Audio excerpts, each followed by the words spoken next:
Sinong magiging viable alternative? Well, kung hindi tatakbo si Lenny, baka maraming tumakbo. Kung tatakbo siya, baka lahat mag-defer sa kanya. Can she be a unifying For force now, kung yes. sakasakali? For now, yes. Because sa aking information, sa aking mga nakausap, everybody will defer to her.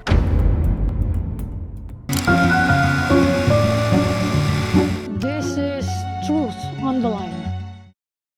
Nabanggit na natin yung survey about Vice President Lenny Robredo. Ano bang balita talaga ron? Hanggang ngayon, wala pa rin. Well, nung nagsabi siya ng no, nagsabi siya sa isang local radio station Yeah. in the local vernacular. Ibig sabihin, understandable naman yun eh. Wala ka pang 10 buwan na nananalo, sasabihin mo na kagad na iiwanan mo para higher office, parang hindi maganda. Kaya understandable yon.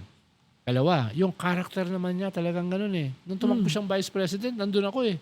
Talaga namang napilitan siya eh. Ang ginigir nun si Grace po eh. Yeah. Tumakbong presidente. Tapos talaga namang ayaw niya ng ganung posisyon. Pero eventually, napilitan. No? Pero kung sakasakali, sinong magiging viable alternative? Well, kung hindi tatakbo si Lenny, baka maraming tumakbo. Kung tatakbo siya, baka lahat mag-defer sa kanya. Can she be a unifying Even force? the tulpos. Can she be a unifying For force now, kung yes. sakasakali? For now, yes. Because sa aking information, sa aking mga nakausap, everybody will defer to her. The government, the independents, no? Kasi kung talagang ayaw niyang tumakbo, yan ang pwede niyang gawin, di ba? Yes. Na kailangan natin isa lang dahil malakas tong kalaban natin. Oo. Di ba? Pero iniisip kasi ng iba, pantay lang naman kami lahat. Pare-pares naman kaming 1-2%. Kaya nga, Ba't paano yun? kami mag-giveaway dito? Kaya nga delikado. Pero kung hindi siya- babakapan niya, Oo. pwede. Yes, pero transferable ba? Yun pa yung isang test. Yung kanya bang political capital transferable sa kanyang ililipat. So, meron pang mga mga if. Pero kung hindi siya tatakbo, yung iba na hindi tatakbo, kung siya yung nag-iisang kandidato against Sara, mag-iisip yan na, teka, ba't kami hindi tatakbo? Pare-pares lang naman kami ng Halimbawa, kasi babanggitin ko na mga pangalan. Of course, sa Senate, unang-una na si Risa Hontiveros, she has said she's willing. Yes. Si Bam Aquino, although hindi pa alam natin na Siguradong tatakbo yun. Pag hindi naliligaw na ng mga grupo na hindi Siguradong tatakbo yun pag hindi tatakbo si Lenny. Tapos si Kiko Kiko Pangilinan who heads sa Lakas, siya ang tinuturo actually ng Lakas. Oo.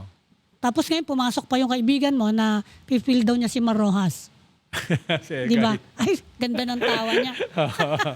Ano nangyari doon? Di ba magdi-dinner kayo ni Mar? Ano nangyari? Dinner kami, hindi namin pinag-uusapan ng politika. By the way, birthday niya ngayon. Ganun ba? Di ba? Happy birthday, Pero, hindi ba nabanggit yun na, Hindi, wala siyang balak. Sabi ni Ega Irise, ipipild ka raw. Wala siyang balak. Tapos, possibly, isang tulpo. Yes. No? Hindi. Yung mga tulpo, paulit-ulit sinasabi nila, wag nyo kaming isama dyan kahit sa survey. Kung si Sara ang tatakbo. Ay, kung si Lenny ang tatakbo. Si Lenny. Hindi, walang ganun sila, qualification. Hindi, kausap ko sila. Talaga? Kung si Lenny ang tatakbo. Kung si Lenny ang tatakbo, open sila na maging vice. Isa sa kanila. So sabi medyo, ko open sabi ko medyo open. accurate siyang tandem.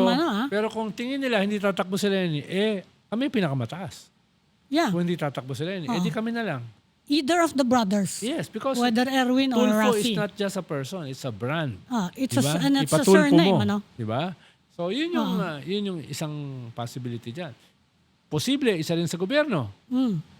Gusto ni John Vic, gusto ni Vince Dizon, Yeah. ni General Torre. Pati daw si Ralph Recto.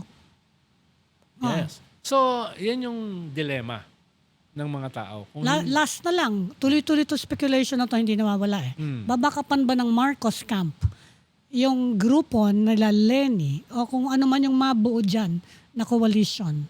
Nagsuot na nga ng pink na medyas Oo. Ang usapin dyan, Hindi naman daw political mess. Oo. Hindi daw political statement. Pinagmamali, tinataas pa yung tinataas pa yung pantalon, di ba? Hindi pa political yun.